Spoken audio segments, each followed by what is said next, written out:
how to delete Cemeo on the Snapchat. So hey guys, welcome to my channel, and in this video I'm going to show you that how you can delete the Cemeo on the Snapchat. So guys, it is not possible to delete Cemeo on the Snapchat as it is a feature of the app. However, you can remove your current Cemeo selfie by following these steps. So open the Snapchat app and tap on your Bitmoji icon in the top left corner of the screen.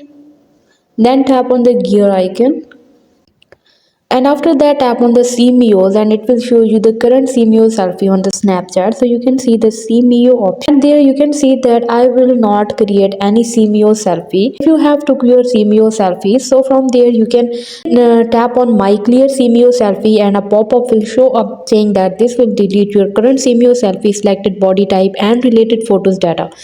So after that tap on the clear, completely remove the Cemeo selfie associated with your Snapchat account.